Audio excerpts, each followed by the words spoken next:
Este programa é uma produção da Rádio Senado, emissora parceira da Rádio Ubuntu.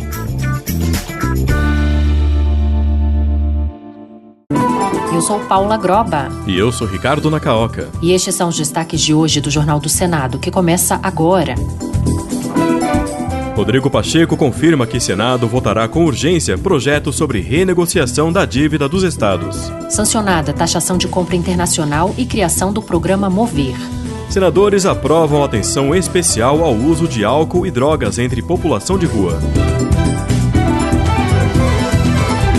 Boa noite. Boa noite. O presidente do Senado disse que aguarda o aval do presidente Lula para votar em regime de urgência os projetos da renegociação da dívida dos estados e da desoneração da folha de pagamento. E ao reafirmar posição contrária à decisão do STF sobre porte de maconha, Rodrigo Pacheco lamentou ataques de parlamentares a ministros da Corte.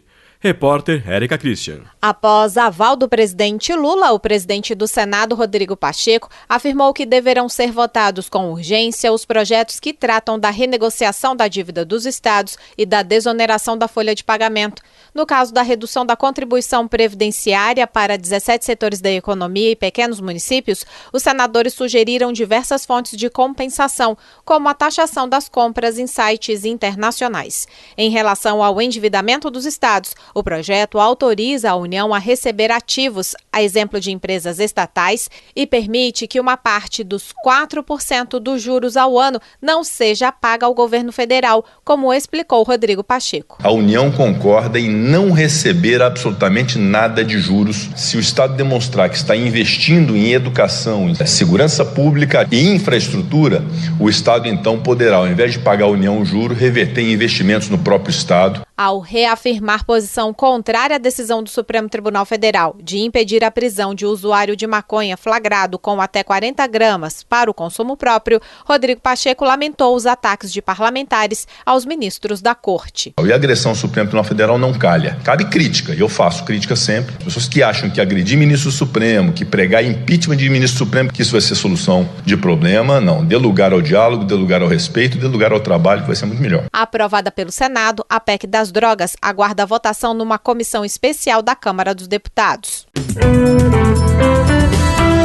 O Atlas da Violência 2024 revelou o assassinato de quase 4 mil mulheres no Brasil. O Senado aprovou o projeto que torna o feminicídio crime autônomo no Código Penal e não mera qualificadora do crime de homicídio, como é atualmente. Os detalhes na reportagem de Alexandre Campos. O Atlas da Violência 2024 revelou que em 2022 foram registrados 3.806 homicídios de mulheres no país. Esse número representa 3,5 casos para cada 100 mil habitantes, índice que se manteve estável quando comparado com o do ano anterior. Os pesquisadores apontaram que 70% dos casos de homicídios praticados dentro de residências podem ser enquadrados como assassinatos motivados pelo gênero feminino. Mas nem todo homicídio de mulheres é considerado feminicídio. Autora de um projeto que torna o feminicídio um crime autônomo no Código Penal e não mera qualificadora do homicídio, como é hoje, a senadora Margarete Busetti, do PSD de Mato Grosso, afirmou que é importante fazer essa diferenciação. Quando você trata tudo da mesma forma, está colocando no mesmo balaio um assassinato em que uma mulher é morta pelo marido que ficou com ciúmes da roupa que ela estava usando, e uma mulher que estava envolvida em um assalto. O projeto de Margarete Busetti, que já está em análise na Câmara dos Deputados, prevê pena de 20 a 40 anos para os condenados pelo crime de feminicídio. O presidente Lula sancionou a taxação de 20% nas compras internacionais de até $50. A taxação começa a ser cobrada a partir de 1º de agosto. A lei também cria o programa Mobilidade Verde e Inovação para incentivar o uso de veículos menos poluentes. Repórter Pedro Pincer. O presidente Lula sancionou a taxação de 20% sobre as compras internacionais de até $50 a partir de 1º de agosto. Acima desse valor e até $3.000, o imposto será de 60%. Os empresários brasileiros citavam concorrência desleal com produtos estrangeiros mais baratos. Além da taxa de 20%, o consumidor de sites internacionais também vai pagar 17% de ICMS. Mas o ministro das Relações Institucionais, Alexandre Padilha, anunciou isenção do imposto de importação para medicamentos importados. Do jeito que estava o texto, podia suscitar uma dúvida se existiria taxação para medicamentos que são importados por pessoas físicas. Claro que importação de medicamentos por pessoas físicas está isento de qualquer taxação adicional. A lei também cria o Programa Mobilidade Verde e Inovação, o MOVER, para incentivar o uso de veículos menos poluentes, com investimentos de 3,5 bilhões de reais em 2024 e 19,3 bilhões em 5 anos. E a Comissão de Assuntos Econômicos aprovou mudanças na Política Nacional de Trabalho Digno e Cidadania para a população em situação de rua. Parlamentares querem maior atenção do Estado com o uso de álcool e outras drogas por essa parte da população. Os detalhes com Bruno Lourenço. O projeto de lei aprovado na Comissão de Assuntos Econômicos acrescenta algumas diretrizes e objetivos para a Política Nacional de Trabalho Digno e Cidadania para a população em situação de rua. O relator Paulo Paim, do PT do Rio Grande do Sul, diz que uma das modificações é a atenção especial ao uso de álcool e drogas. Incorporamos também sugestões do Ministério da Justiça para incluir a política antidrogas, haja visto que o consumo das substâncias entorpecentes, infelizmente, avança nas ruas. O texto também acrescenta que a política deve observar respeito à etnia, a egressos do sistema prisional ou socioeducativo, à orientação sexual, escolaridade e sofrimento mental das pessoas em situação de rua.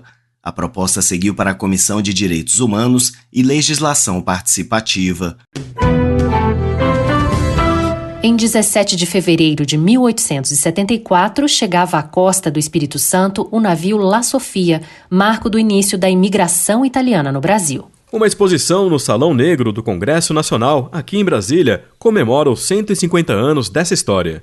A repórter Júlia Lopes traz as informações. Una tristezza così non la sentivo da mai, ma poi la banda arrivò e allora tutto passò. A mostra Outro Oceano, 150 anos de arte ítalo-brasileira, conta com 35 obras de artistas como Anita Malfatti, Lina Bobardi, Alfredo Volpi e Vitor Brecheri, com direito a 4 telas de Cândido Portinari, feitas sob encomenda para a Embaixada da Itália e que nunca foram expostas.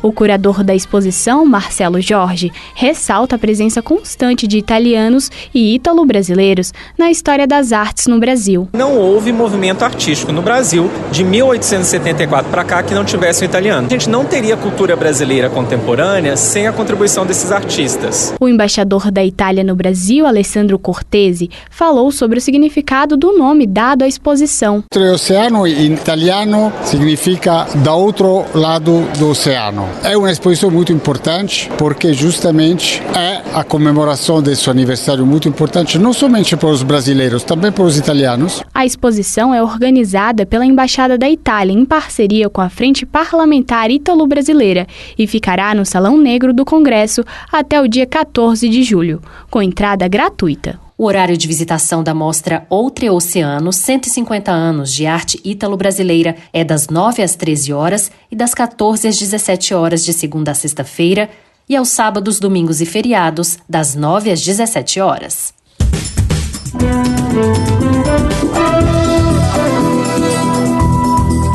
Com trabalhos técnicos de Eliseu Caires, o Jornal do Senado fica por aqui.